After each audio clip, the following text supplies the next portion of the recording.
Good morning. This is All India Radio, Kohima. The morning news read by Ketholino. A 7-day total lockdown has been imposed in Kohima municipal areas beginning today in view of COVID-19 pandemic. Kohima Deputy Commissioner and Chairman District Task Force Gregory Thejawilia said strict action will be taken against those failing to comply with the lockdown order.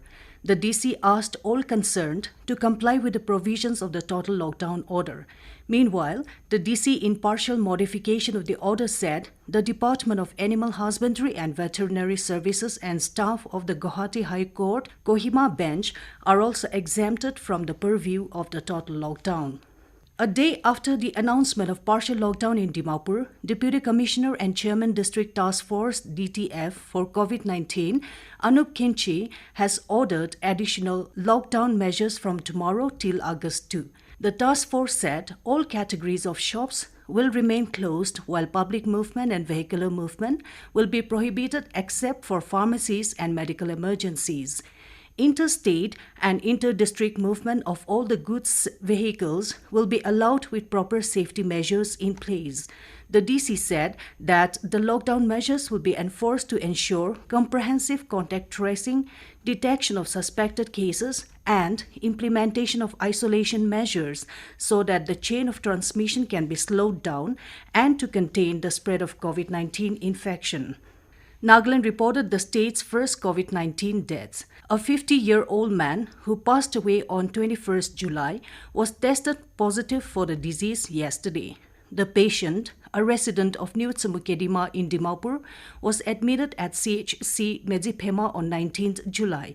His sample was tested negative from TruNet on 19 July. However, as per the BSL-2 RT-PCR report received yesterday, the patient was found to be positive for coronavirus. Meanwhile, a total of 65 new cases of COVID-19 have been reported yesterday, taking the state's tally to 1,239. The total active cases in the state stand at 701, while 537 patients have recovered, with 1 death reported.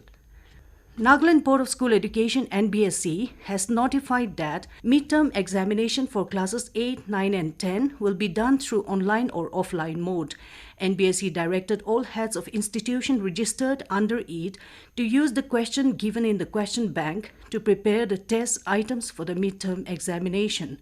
It said the total mark for each subject will be 50 marks during this midterm examination. NBSE said the minimum pass mark in all the subjects for this year midterm examination will be 40%, that is 20 marks. It said schools shall not conduct the 50-mark questions in one go.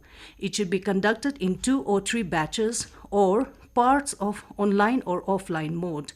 The first part may consist of some MCQs or short questions which can be answered by the students in a short time. Similarly, the rest can be conducted in this manner. Schools that have online facilities to conduct the midterm examination are encouraged to do so, but schools that do not have the online facilities can give photocopy of typed questions to their students. It said if schools are to hand over photocopy of the questions, they should observe all standard operating procedures like social distancing and wearing face masks. NBSE said that no routine for this midterm examination should be fixed or given out.